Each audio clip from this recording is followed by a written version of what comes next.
the reform between the relationships of between companies and the state.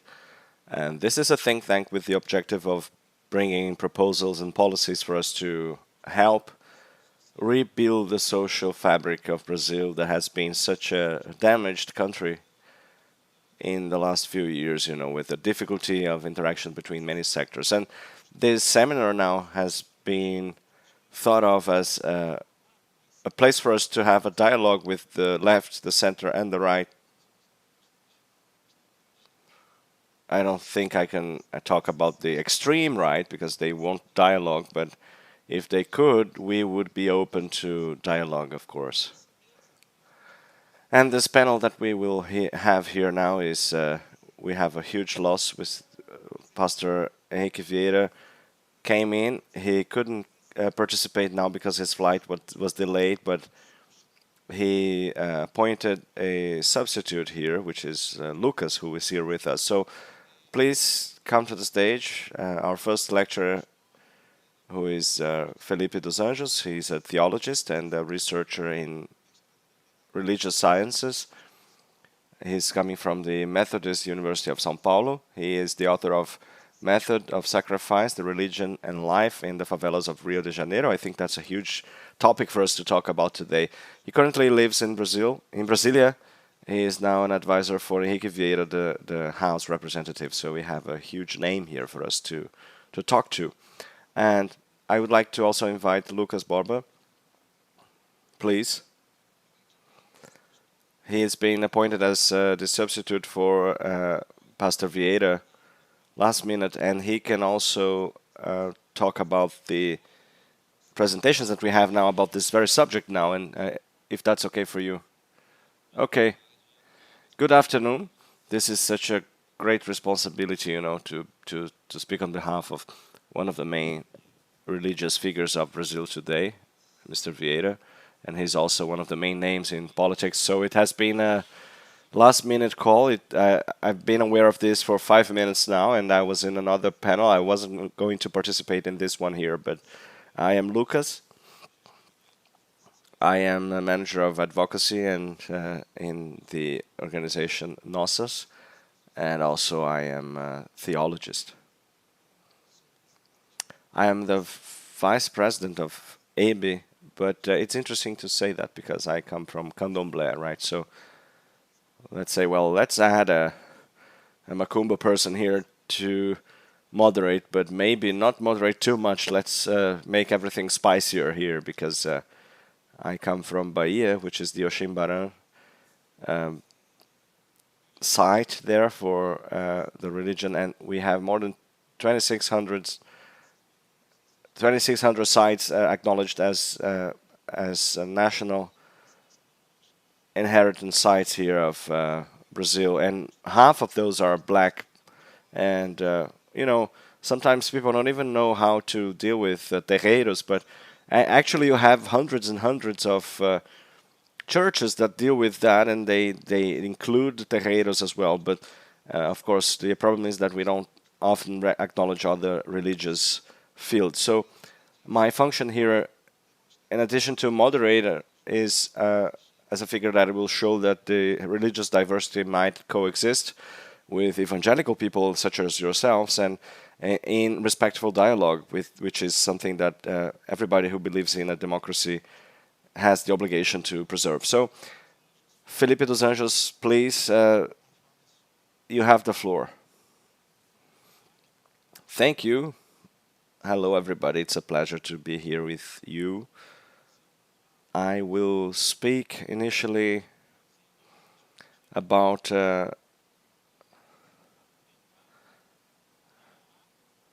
I'll try and narrate a theoretical issue as a background for us to try and discuss this relationship between religion, security, and the state. I come from São Gonçalo in Rio. I got in touch with violence and this issue of violence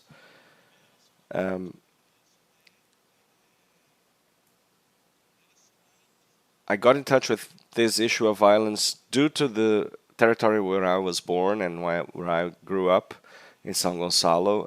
It is a territory that is marked by a colonial slavery past that is still seen to this day. You know, we have a farm there in Engenho there. Engenho Pequeno, where I grew up, used to be one of the main farms of the metropolitan region of Greater Rio de Janeiro, and that is where people had a lot of slaves, and that's where I also learned about the religious diversity and also violence. So my research is born from that place and that experience over there, and I was invited to present an initial panorama just to show you a theory, and then to have the ball going. So I'll start talking about the history of religion and how the religious feeling and the religious impulse and the passion that is motivated by what is sacred, how can that be intensified while societies are facing the possibility of disappearance or detachment from their own experience? And according to people who studied religion, such as George Bataille, as a human society starts facing the possibility of its own disintegration, that is when religious impulse tends to intensify. That's the very example he gives. So it's as if a somewhat conservative impulse existed in the human animal or the religious animal, that will make us more emotionally affected when we see ourselves close to death. And he speaks a lot about the possibility or the idea of death as an element that creates a balance in the communitary and subjective experience. And within that balance, you start thinking or speculating about what is transcendent as a way out of this contingency that is, let's say, absolute, as he says, right? So that is exactly when you face death, that is when you appeal to transcendence. Peter Sloterdijk, which is another philosopher that works a lot with the idea of religion, says that the commitment of God and the engagement with what is transcendent and with the religious will intensify when you are close to death, right? So when you see death as a solution or a possibility for the subject and for their community. And the feelings, the very feelings with which we understand or realize that imminent death tend to be personalized or anthropomorphized in the image of a divinity. So this is a transcendental representation to that perception of limitation. This feeling of dissolution of the self facing death. So I transform that feeling into an entity, a God that will correspond in the Christian language, that will save me or mine, and producing redemption and salvation. And in many cases, that is how transcendence comes about. So one of the hypotheses for the coming up of transcendency into religion is this image of transcendence for more effective or emotional experiences, especially for the idea of fear facing chaos and uncertainty and the contingencies of the world. So this wouldn't be a Christian phenomenon per se, or a phenomenon belonging to a religion that has a unique God as its reference. This would be a phenomenon that is human and that manifests in all known versions of society and in all kinds of possible organizations of society around what is sacred or what is holy. So this is manifest in greater or lesser degree depending on how that community behaves, of course. And what we see in history of modernity, for instance, sustains this philosophical premise, at least reasonably, coming from Bataille and Rotterdam. With the end of the medieval system of the religious world that would give a certain foreseeability of the experience of each and everybody in the world, many conflicts, political and religious conflicts, came about, and those are in the origins of what we understand today as the modern world. And that's where we extract the references for what we nowadays call democracy.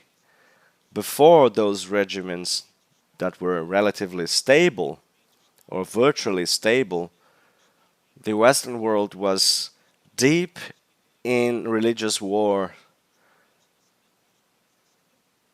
that was a result of the social life that has ended before. As Nietzsche said, from the death of God, we had generalized war and the civil war between factions and their gods, right?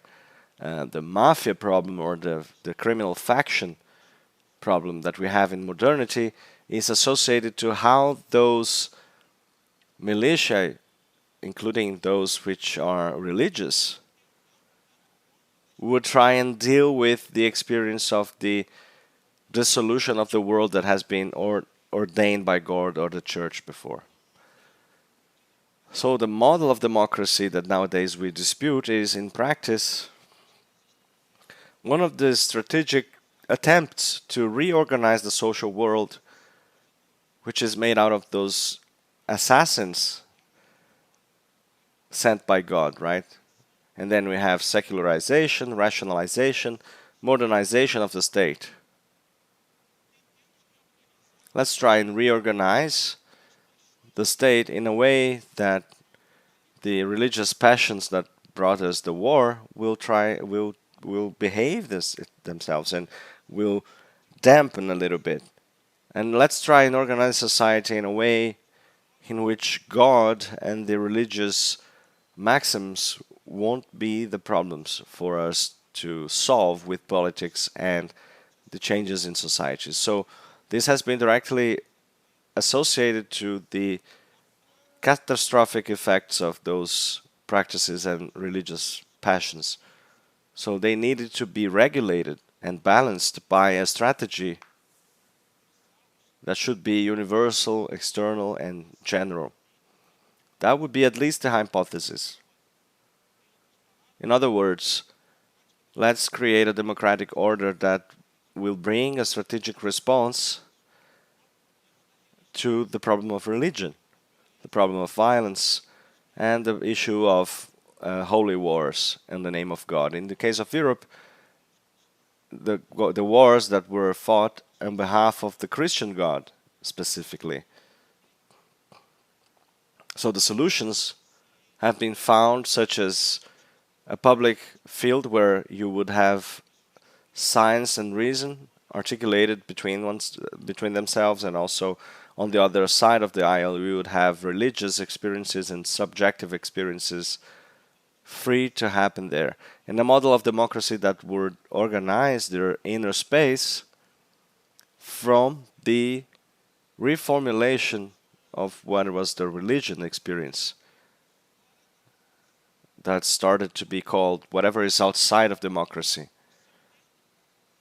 or a system that created the deeper inner part, which is the social self. And this impact has been created by religion with Christianity and types of Christianity that ended up not occupying the outside of the state, but they actually occupied a space within the unconscious, and not a place that was excluded from the democratic order, but they started occupying a space that was deep within. And Christianity itself has been the colonizing unconscious of modernity, whatever that is. So that is still the fact, still in the notion of state itself, operating as the unconscious colonizer of the very idea of safety. And that's where I wanted to get with you. So this pact has been done with Christianity, and religion was brought out of the private space into the public square, because it would be part of the process of subjectification and individuation of the world that could happen through more sophisticated methods of territorial control and devices such as the idea of an individual, and such as the idea of the punishment by the state, or the idea of truth, the idea of order. They kept operating in the so-called secularization process, and according to my hypothesis, together with many other researchers, due to the inner core of the state being the Christian faith. And with this strategy of modernity, Christianity, in partnership with capitalism, found new ways of extending their domains, not necessarily creating a break in the pact for the territory, and also rationalization of what was before under the church. So this has put Christianity in a new place, at the same time allowing Christianity to take action here and there, and participating in the spectacle of secularization. It worked really well, especially because Christianity managed to keep existing within the state and also destroying the ancestral religious experiences where modernity has set foot. So this is what I wanted to get with you. Now the Christianity that is now the unconscious space of the state is offering a new space for the state to deal with violence. So the violence that was destroying Christianity within Europe will be now used against the others, the non-white, or the non-European, that will be dealt with in their new territory in a direction of new colonial territories where it can still operate with destruction and persecution, death, in the name of or due to its own God, right? So Christianity has found someone else to kill, especially someone else which is not a white or a worshipper of the same God. So modernity, with its racist ideals, have offered other targets for Christianity to pursue. And among other things, Marcus, that is why the state has a hard time acknowledging other or others when the subject here is religion, right? Because the state is related to religion only if it is Christianity. And the state wants secularization through other means that won't damage Christianity itself. So we have problems of acknowledgement, we have problems with the layman state, and we have problems of cultural heritage, we have problems of dealing with differences, and we have problems of social markings of those differences. So they are problems related to the problem of that colonial unconscious that is surviving and that is privileging and empowering and acknowledging that even though we still have secularism, we still have Christianity within the state. And if we think about it, and I will try and go faster here, if we think about history of violence in Brazil, if we try and talk about the problem of secularism, we will see that the secular state, the democracy in Brazil, suffers still from that colonial subconscious that has been coming from Christianity and repeating slavery, that is repeating racism and homophobia, and is repeating the truth according to a single religion, according to the morality of a single religion. And then we could talk about the many practices that we have in our modern culture that still, in a way,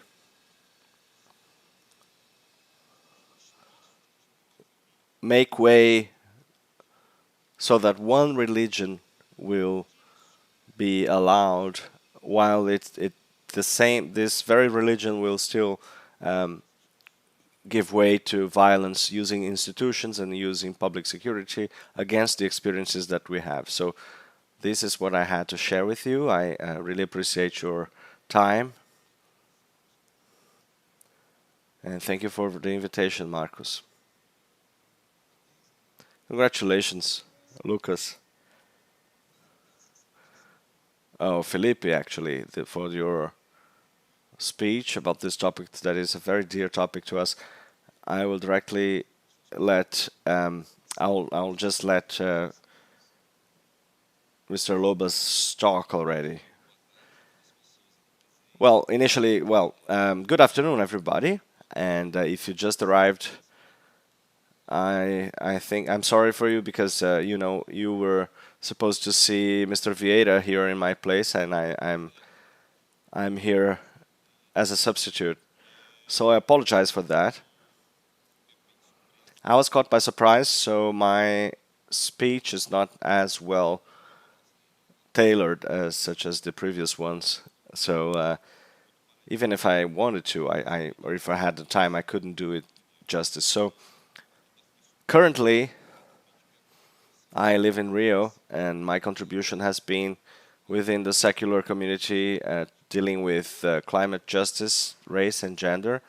However, I have been dealing with religion, especially with Christianity and evangelical religions. So I think we can have some connections here with part of my background. I was going to say that I work in the secular community. I work with the secular community, trying to reinforce the secular state. But after hearing what we heard, it's tough to do that because we understand that the values of democracy itself have been forged by the Christian rationale, and it reproduces Christian ideas.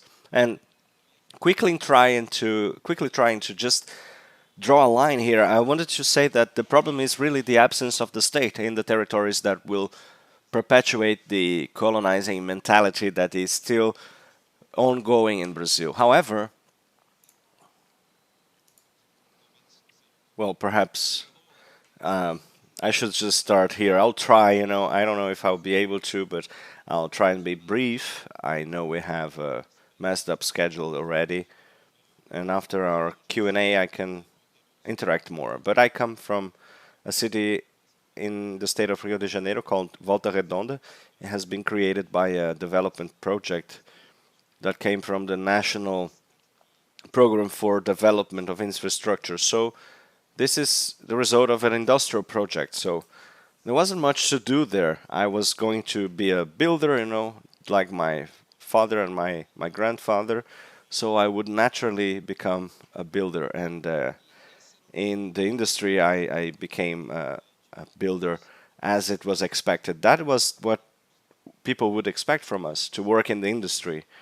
And that was a very simple logic there, you know. I took a course, a technical professional course, and in the middle of my professionalization in mechanics, I was involved in a very religious experience. So there was no church, as I remember, in my life before. So we had some religions there in town, the African religions, and also the Catholic Church, and also some Protestant churches. And my friends would go to the Protestant side of it, so I went there as well. And my perspective is very critical to the evangelical community, but I have to acknowledge that I have been caught by them, you know, during a period of my life, and they presented me with something that I have never received from elsewhere. We have a problem with the microphone here. Anyway, okay, so I want to talk a little bit about my background there, and there I had my experience with reading the Bible and, you know, literature, and I bring this religious experience as a presence from my experience, a presence in the Brazilian territories, as an incomplete democracy, right? So the churches, the terreiros, the centers, the evangelical and Catholic churches that have been part of those places where you have a lack of modernization by the state, and the religions will present projects for the community. And I mean that in general, of course, but that's what we see overall. And religion was what got me to work with public security in Rio de Janeiro, because when I go to the city of Rio, the reality of inequality that you can see in the capital is very intense. And then you have, and I want to speak about the community. There's not it's completely heterogeneous, you know, the evangelical community. Just a parenthesis here. In 2003, we had the policy for disarming the population in Brazil, and then we had a huge campaign so that people could give out their weapons, and we had Silas Malafaia pro-disarmament, and now we have 20 years later, we have the same guy talking about the exact opposite. And, you know, this is a community that is, the religious evangelical community has its values and principles and ideologies, but it's not a monolith. It's not fixed. It is in constant internal dispute all the time. Many projects trying to win some space, and some of them are prevailing, such as this union in the of the evangelical community with the extreme right. And before we had something else. So my background from my teenage years has been stumbling with the tradition of the evangelical communities, right? So my parents were Methodists, coming from a very work-oriented tradition coming from England, right? So with a huge presence of left-wing representatives in England. And then I got into an experience of a renewed church. And then, as a young adult, I had the experience of Missão Integral and Theologia da Libertação, which are left-wing approaches to Catholicism. So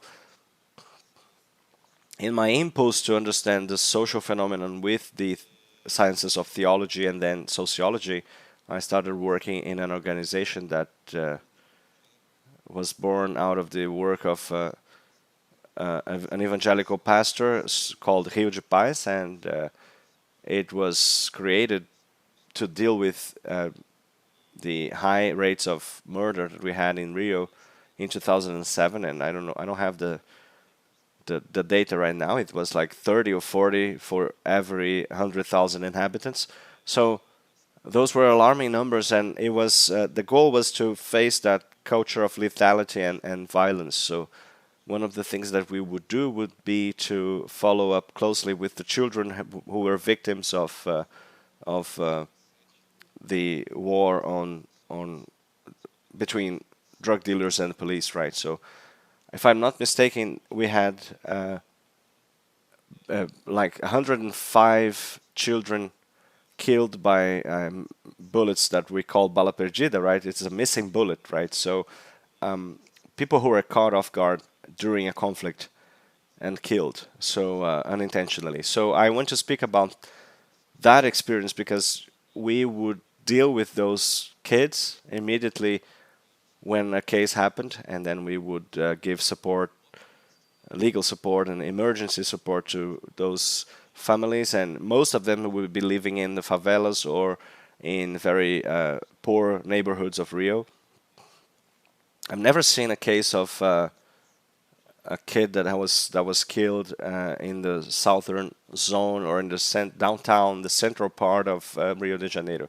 We have a geographical, a racial, and an economic aspect to all of this. So what I was most surprised by is how many of those children or how many of those families have been heard by the governor himself. And the public powers, the public authorities were not talking to those families, at least during that period. And I was very surprised by that when I would get into a site there and I would see the churches there.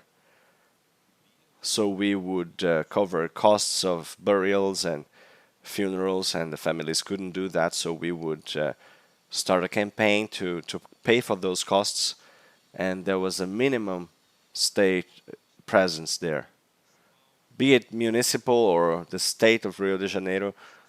So during this process, we started to create new mechanisms. So the town hall started helping us a little bit and following us closely. But the immediate presence of the state in those extreme cases in Rio was completely non-existent, and the religions were there instead.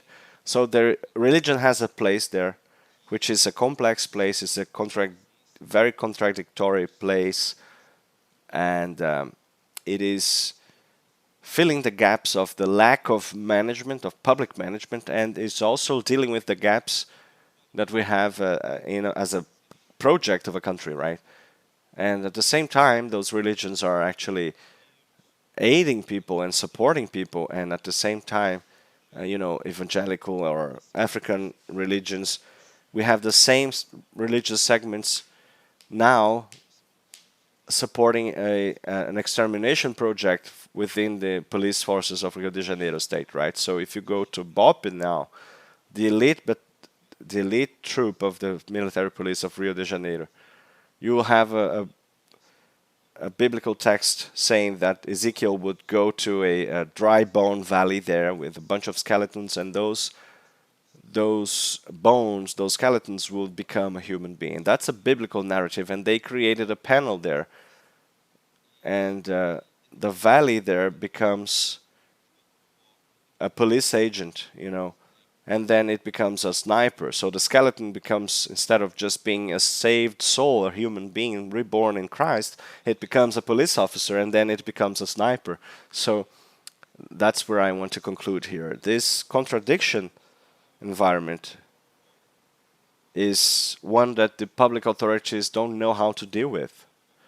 And they try and dialogue a little bit here and there, but they keep a distance. And that's a reflection of a historical distance that they have kept to the religions and how to deal with the religious experiences. And now we have the project that is brought forth by the extreme right, and every week I go to the public security panels there in the house and in Rio de Janeiro, and they are always talking about Christianity, but at the same time, that class representation is not specific to the territories. You have pastors and missionaries rescuing people, trying to get into the police operations, and they would be dealing with that directly, but talking to the civilian society and the press, and we would get into the theater operations of the police, right, with the police, and we would go there and we would bring the press to see all of that, because we would have a slaughterhouse there going on, and nobody would know if the religious agents wouldn't be there to show that, and the public authorities were not interested in portraying that. And that's a fundamental thing that we have to consider whenever we discuss public security. And now, of course, we can talk about Rio all we want, but we also have São Paulo and the northern regions of Brazil that is almost invisible now. But the thing is, the contradiction and the difficult dialogue that we have at hand is not impossible.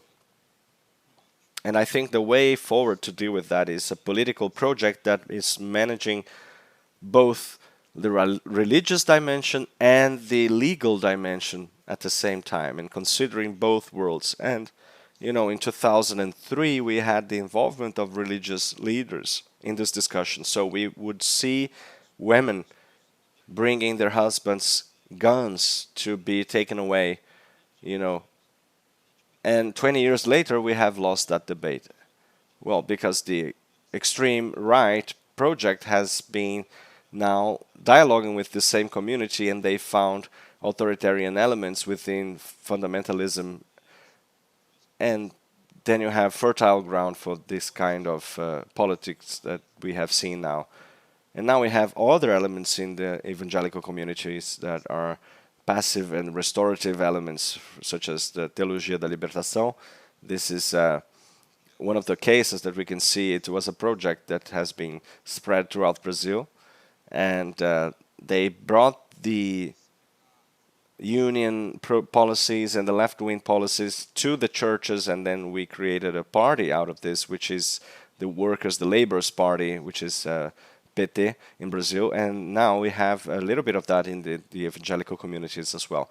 And I want to finish off by saying that one of the ways forward is to have dialogue and to try and understand together with the community, and I'm talking about the evangelical segment, of course, but also the religious segments, and I apologize for this hegemony of two Christians here, but thank you for this opportunity. And because that's what it's all about. It's about syncretism, and to be able to have a dialogue to understand what actually represents Brazil as a whole. And it's about the religions that are resisting and expressing themselves in a model of democracy that we are not even able to create yet.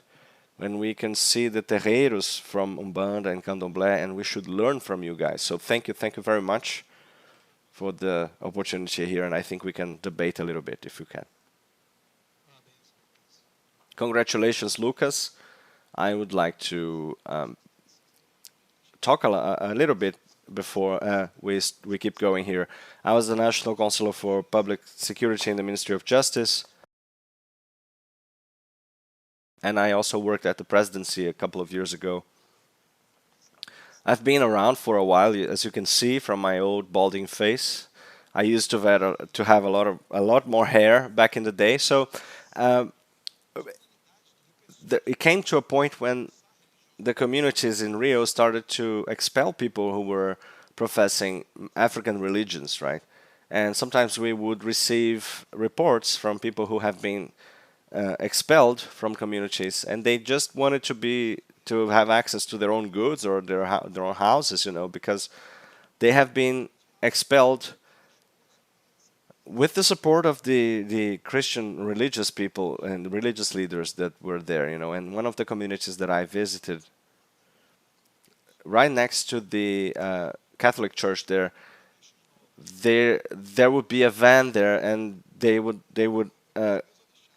would be in the van they had the following written: God sees everything, but He won't tell, right? So, and I see that has been a growing mindset in the last few decades.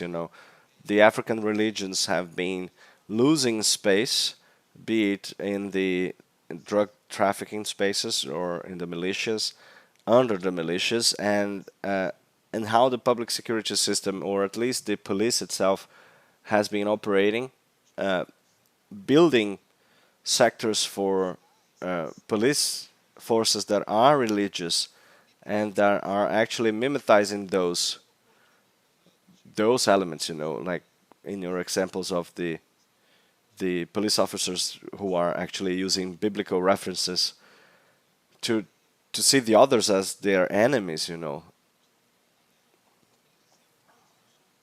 And when Todorov would speak about the conquest of the Americas, he would say us and the others, right?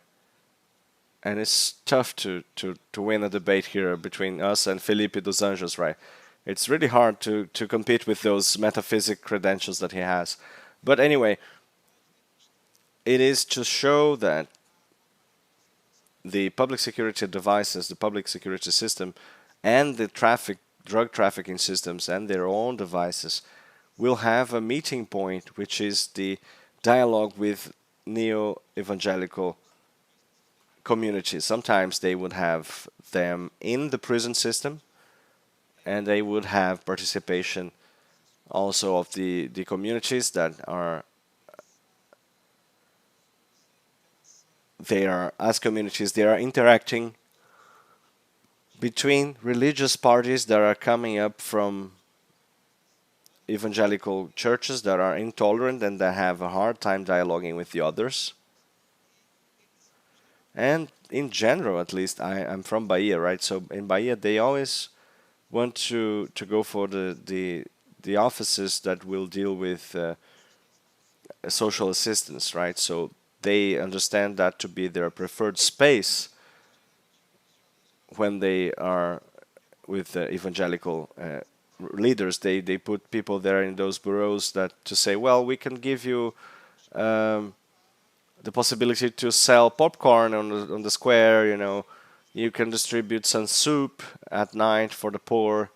And so there is a methodology there, that comes from the Middle Ages, to take care of the poor and to take care of those in need. But it gains a new face here and a new aspect, and it has been transforming the state in a state that is confused with religion, that operates in a kind of politics that is expelling those who are different, quote unquote, and the different ones sometimes will have a kind of religion which is a libertarian religion, because I come from Candomblé, right?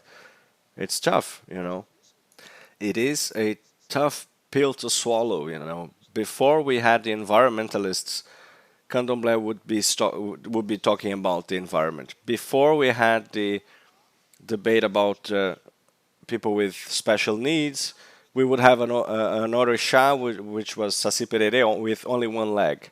So before we talked about women's right or vote or the right over their own bodies, and we would have Yassan doing whatever she wanted, and everybody would say yes to that, and that was fine.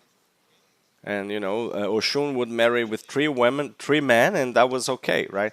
So you can imagine. Well, so it's tough to imagine that this will work out in a society where you need such an organization to respect the elderly, So it is a religion that has a degree of understanding and of possibilities that is more and more in dialogue with the extremes, right? And that's tough.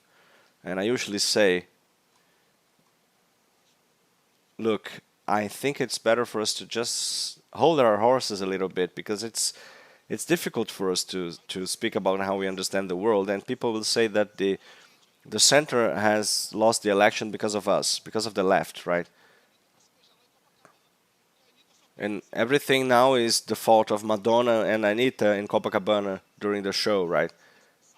They are irresponsible, and that's what they do, and they cause all bad that we see in society. So how can you, the specialists, and of course, if you want to ask questions, you feel free to do so.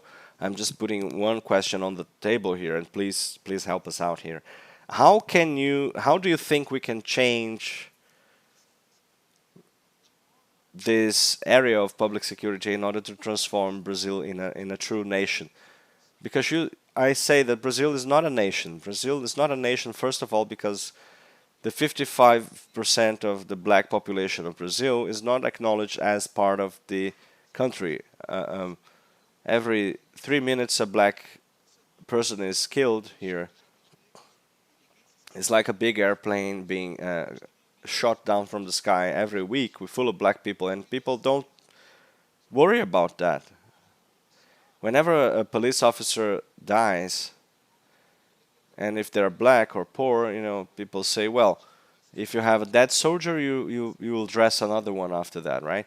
So it doesn't really matter because people think, well, it doesn't really matter because the national elite, the rich, will only wait for them to kill themselves over there, and please wage war on our behalf, and we will just stay here, and that's it. And it's working. And it's been like that, for 500 years now, and they have to understand, if they want, they have to deal with that themselves. And so how can we create a new model? Is it with unification of police? Is it creating new dialogue between religious leaders or, different aspects of religious affairs, dialoguing? I don't know what the model would be, but how do you see that? And I'm sure that everybody who's in the audience here will have all of the knowledge about that as well, and they have your opinions. How can we find a new model for that? Because one of the objectives is to think of the many areas of public security, and what are the ways for us to have a Brazil that will fit everybody. It's not the case nowadays. Brazil is not a nation yet, because if you don't accept the black culture, if you talk about capoeira and samba and quilombo and all of that, but when you talk about the cultural aspect of this is not as accepted in Brazilian society. So the black people won't be empowered, and they are not in outside of misery situations. And of course, we have to insert these people in society, and we only insert them as just a basic, let's have here some aid programs and that's it.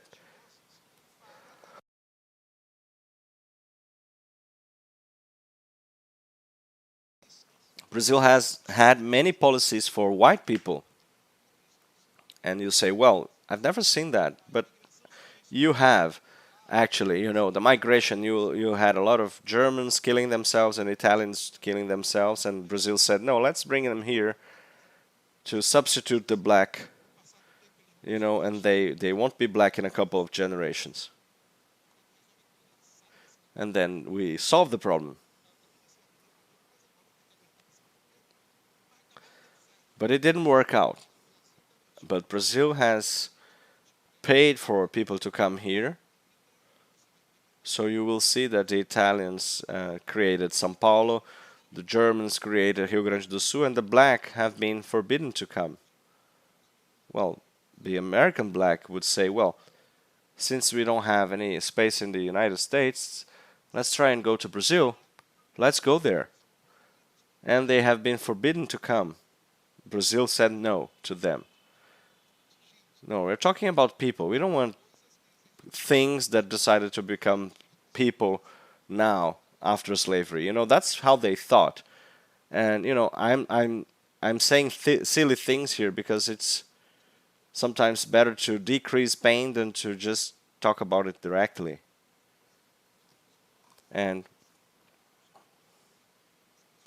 people usually say, oh, blacks are also always angry, They speak loud all the time, and I don't know why they're like that. We try and help them, but they don't help themselves, And some people say that. So how can we deal with that from the perspective of religion, public security as an alternative? So I know we are out of time, but I will also open the floor for you to ask questions. Please, go ahead.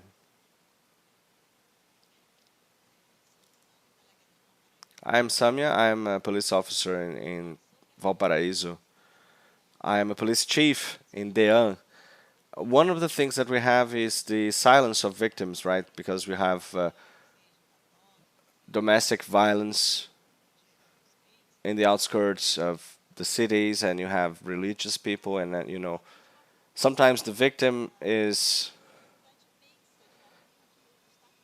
already a hard time talking about what is going on at home, and they fear for their families, and they have another weight on their shoulders, which is religion sometimes. So I'll tell you about two cases here.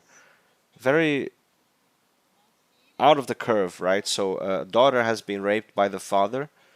The family has created a medical report because that was the nothing happened, and the kid was unable to prove anything because and the family was not interested in going forward, and they said that the girl should forgive the father, and the father was the provider, and the mother couldn't do much about it. And the kid said, well, okay, that's fine, I'll forgive because the church said that I have to forgive.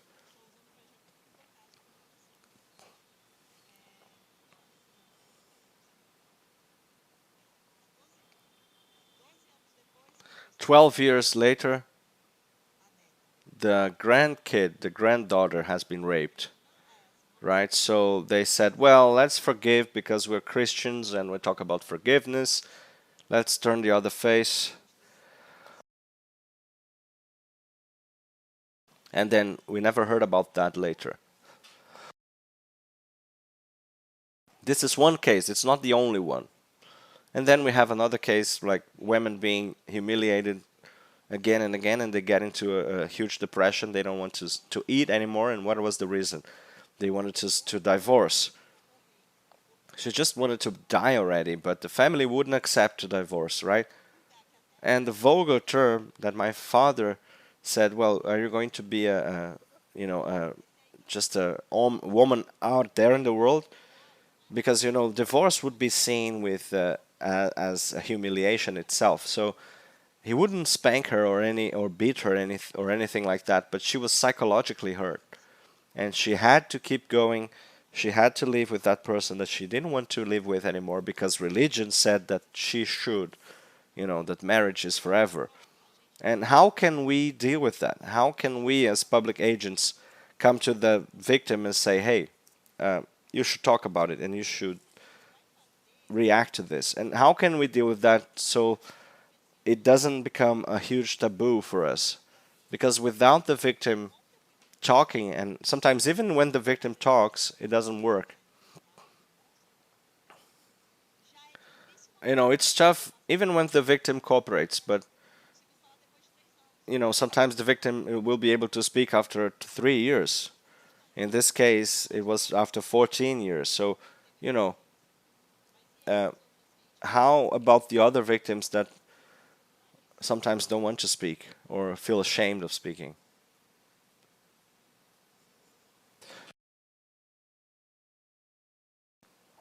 Well, this is not really a question. It's just a comment here. I am an evangelical person that is studying law, and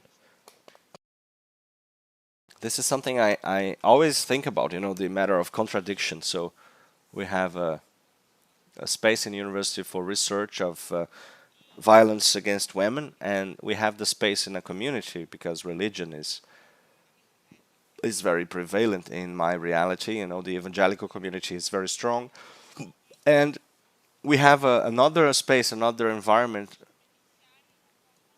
which would be the penitentiary system, right? The penal system, the prison system. So how can you balance those two universes, and how can you work with law when you are religious? And you shouldn't fail any of those worlds, right? And you want to perform as a religious person, but also as a lawyer. I'm from Paraíba state, so I have made research in Paraíba, and we see a lot of actions from the churches there. But within the prisons, we would talk a lot about the life in prison with the pastors and the priests. I also worked at the police station, so I have had experiences with victims that have been victims of domestic violence. So I think that goes a little bit through what Bruno mentioned as a dialogue, right? So the church is a very diverse environment. We have people of all kinds, and even if we have people such as Silas Malafaia, which is a very conservative guy, we also have many new different political positions within the church, right? So we have people who are pro divorce, or who are for the victim speaking out about rape cases and stuff like that. So, how can we make more with what we have? Because that happens already in church, right? People say, hey, if your husband is being aggressive with you, you shouldn't be looking for the pastor, you should look for the police. But that is still crawling, it's not even walking yet. That's a very early process in the church, but it's there. So these people are in church. So what Lucas said, and of course you're going to answer her question, but it's difficult for the state to take action in changing religious morality, right? But perhaps the state could have a direct dialogue with the church, so that the people who are in church can understand what they can do about it, so that they can be more prone to talking about their experiences and all that. So something else that I thought about this issue of Christianity is not doesn't come up as a religion itself, right? It becomes a hegemonic religion after Constantium, right? So the Roman Empire falls and the religion is growing. It's occupying spaces, and it's subversive, and the repressed peoples there, and they're colonized by the Roman Empire. So let's gather the Christians and let's join forces with them, and they said, well, let's strengthen the empire. So that was used as an instrument of power in the Roman Empire, and it grows. But it wasn't the idea in the beginning, right? So when you said, well, Silas Malafaia 20 years ago would say something completely different from what he says now, and we see the same strategy here. The moral religious discourse is trying now to strengthen a political discourse, and the discussion is not really about faith. It's not the issue here. I think it's more than faith. I think it is a strategy, a political strategy that he has. What is the space that I have to grow, and what is the discourse that I have to use in order to make it grow? But that doesn't represent faith. It doesn't represent all of the people who are reading the Bible in his church. So they have political disputes with him as well. So just a couple of things that came to mind here. Fellipe, your final remarks here. Well, I'll break the protocol a little bit to say one thing, that first I am trying to be very formal here, because before spending the last year working here in Brasilia, I was a pastor.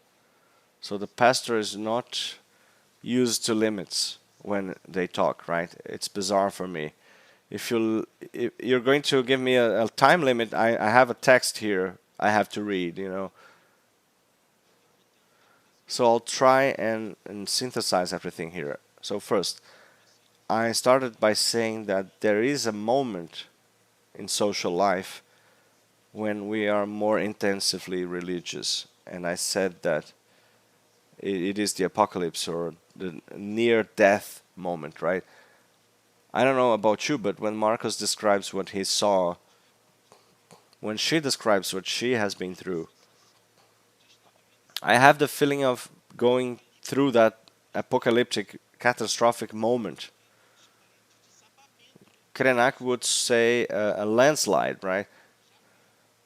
This is after the skies fell down. This is hell itself, you know. And why do I repeat that? Because this helps us understand, at least philosophically, the reasons why we have such religious intensity in our time. Or one of the reasons why, for the young girl that has been raped, the religious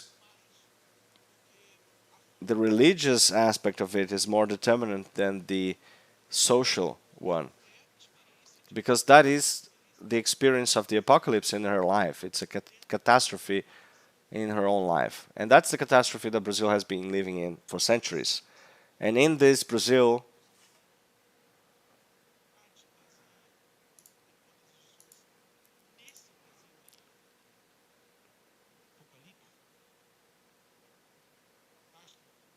in this place where you have catastrophe, evangelical religions are coming up with the government of life. I'm not calling this a state yet.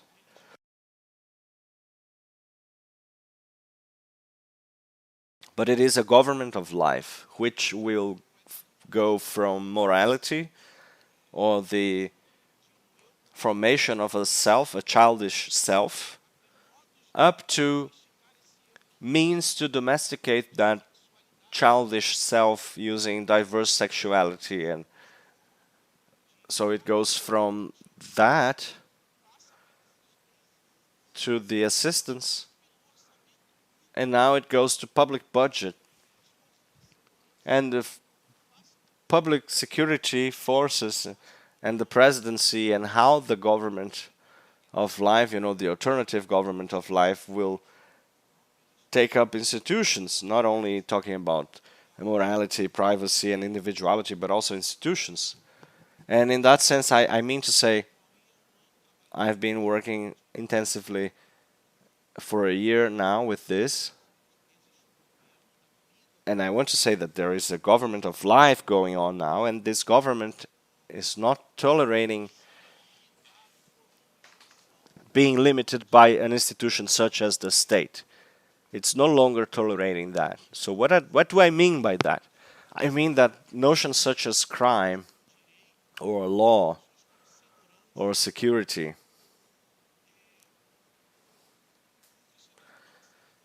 Christianity does no longer accepts being limited by that. So just to give you an example, it is unacceptable, it is physically unacceptable for a House representative to hear people say that 400 million reais have been invested in a project that has the goal to be a confessional project. It is wrong. It's a religious project. It is completely unacceptable. They won't accept that as possible, and if they don't, now in Brazil nowadays we have institutions and political power now enough to extend the government, the parallel government or the alternative government or religions, to the domains of the state. And then in theory at least, we have no distinction between public and private in the mind of the religious person, right? So they don't accept the modern institutional play between public and private. They don't have that conversation anymore. And lastly, the state needed to have a notion of religion in order to acknowledge what is the religious and distinguish religious from faith or spirituality and subjectivity, and to operate crime. And has said, well, what is religion? I need to see society and say, this is religion, this is not. And what I mean is, the frame that the state uses to acknowledge what is or what is not religion is Christian, is colonial, is patriarchal, and is racial.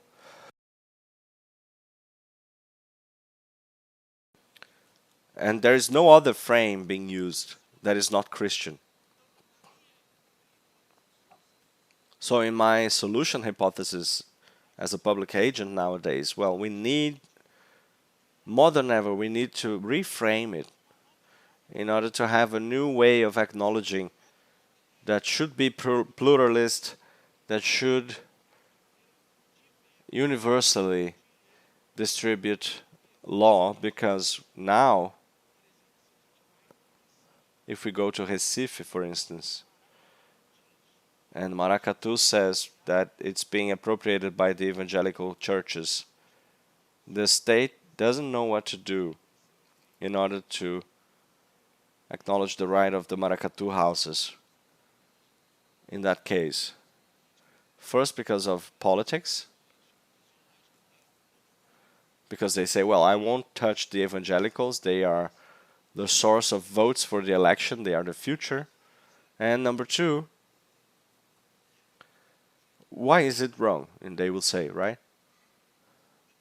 Why is it wrong that the evangelical churches will bring Maracatu in? They can use that and say that's a worship service.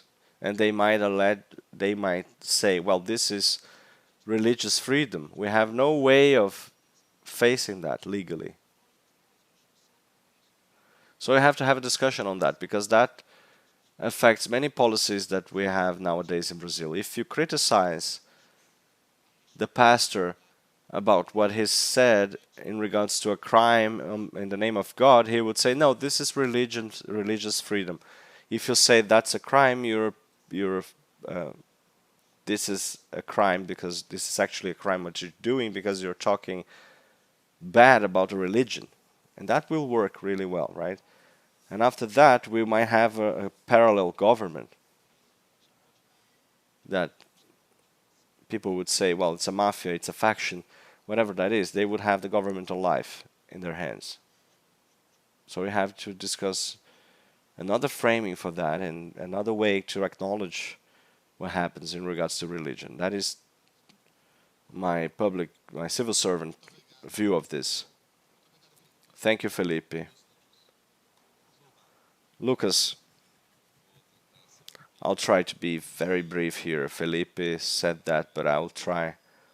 My colleague is over there warning me about the time. There is a soap opera called Renascer. So Renascer means being reborn, and there are 3 characters there in the city of Ilhéus. One is the pastor. He's a former pastor, almost like Fellipe. He finds himself in the city, and there's a local priest and a woman, a Mãe de Santo there, who is finding her own self in Axé in the small town in Bahia, right? So the relationship between those 3 characters is beautiful. It's better than many worship services or many masses. And because there you can see a lot of harmony. And I think there's a lot of Brazil that we have to understand, and how to harmonize that and how to deal with that. If you go to a Pentecostal worship on a Friday, you will see expressions there that are very, very physically similar to what you see in the terreiro in Candomblé, right? They are what they call being filled with the Holy Ghost, right? It's very similar to what you see in the African religions. But at the same time, you have a very rigid theology that they think it only happens there, but actually every day in other territories you will see many points of connection there. So I think it is fundamental for us to harmonize and understand those popular and territorial dimensions. I've been in Belém recently, and I've been in the forest now, and this is the birthplace of the Assembleia de Deus. The missionaries came from there, and there we have the greatest religious festival in the world, which is Círio de Nazaré. And there you also have a relationship with the forest coming from the indigenous ancestrals, right? So how can you make sense of all of that? So it's not easy, but I think part of the movement that we have to take here to make here is to have the elite of the public authorities in Brazil to be open to those experiences. And I think the Brazilian state is a complex one because at the same time it has still a Christian Catholic monopoly. It is also closed and unwilling to have a dialogue. So I think the way forward is to assure the secularism in the state, not losing sight of those religious experiences. I don't have the answers here, but I think that's basically it. You know, the example of this soap opera, which is very good. It brings a lot of food for thought, and we have a lot of production in Brazil, in cultural production, but we have very few precise portrayals of religious experiences in Brazil. So this is very good. You know, we have to imagine that, and we have to talk about it. And you have to be syncretists. You know, this is to deal with the apocalyptic challenge that you mentioned. We have to face reality in Brazil. So we have to review our own theology as well. So this is a dispute that Christianity has gone through, which is imploding the Roman Empire and then also giving movement and force to the next era to come, right? So we have the history of, in America, we have the Indians being catechized and also becoming Catholic, and then they became a submissive slave because they found that in the text saying, well, I have to read Titus, and he speaks about the slave that became submissive, right? And all of a sudden he goes to another community, another farm, and he sees exploration going there and exploitation, and a Christian guy says, hey, let's read Exodus here, and they will see the slaves leaving Egypt towards freedom. And then, you know, it's completely crazy, and he decides to rebel, and that's a very contradictory way, but we have to think about it. Thank you very much. Thank you. Thank you, Felipe. Thank you, Lucas. And to all of you who were patient enough to stay this long. Have a great night, everybody.